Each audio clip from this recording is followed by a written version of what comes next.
I'm with Boz, and he's with the Dream Movie event here, and he's going to give us his testimony. So, hi, Boz. Hey, how are you? Good, good.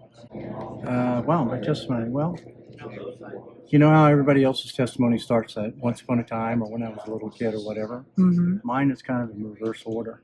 Um, God has trained us up or trained me up to a lot of different things from the Citadel to a captain in the Marine Corps to the CIA as a special operations officer, all the time thinking those are things that I wanted to do the rest of my life. And they were. They were.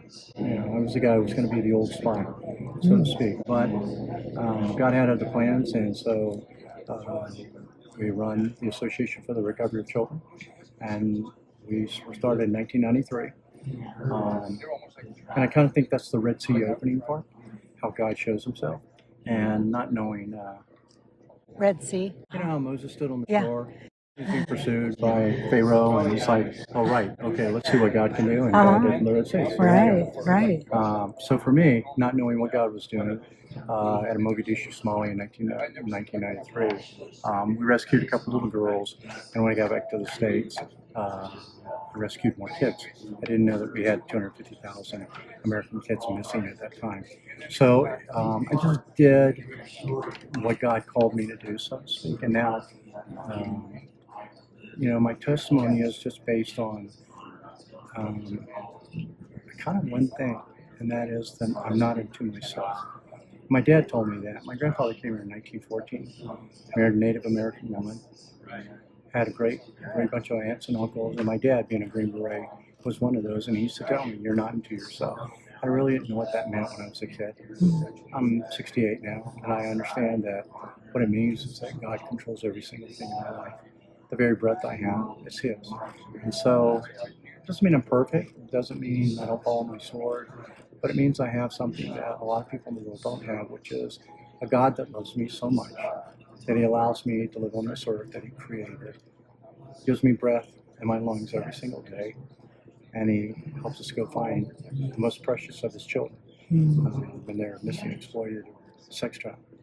So I think, it's funny. I know people want to know how you came to know God in the most testimonies, but I like to think of it as like, let me tell you about my journey, how I continue to follow God. And this is what I learned when I was a little kid. God didn't have a special purpose in my life, like so many people used to say. God, He didn't have a special plan for my life. What God allows me to do is be a part of His special plan. It's His plan. It's all His. And so for my life, if I am blessed to be on this earth long enough to enjoy the beauty of everything He created, then I look back at that in reverse order and I go, wow, God has been with me since I came into this earth. And He made Himself known to me. Yeah. So, did I grow up in some churches? Of course I did. But I was a military kid too, and a lot of times we didn't have churches to go to. But a great mom and a great dad that were faithful in the Lord. But outside of that, when I read the Bible, I would say, well, if you did that for Moses and for Elijah, and you did that for all these other people, that's a God I want to know. Let's do this. And I believe to this day that my testimony is not about asking God for things every day. It's about being with God, as David was, and as my father taught me. And I think that sometimes if we would learn to sit and be quiet, still, I think that's where we get empowered by the Holy Spirit. And that's where miracles happen. That's where we raise people from the dead. I look at my life. Have you ever had friends that every time they showed up or people showed up, they wanted something from you? I think God gets tired of that, Or people keep asking the same thing over and over and over from God, like He's got wax in His ears. Wax in His ears. God says He knows the intent of our heart. Okay, so knowing that, why do I need to ask Him for anything? He already knows.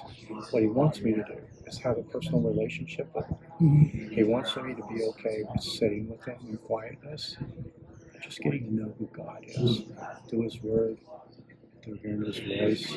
And who knows, one day, maybe God will raise somebody from the dead. Maybe He will bring fire from heaven and destroy the wicked. Hmm. But in the meantime, for us, every time we go on an operation, God shows up, and it's about God. It's not about us.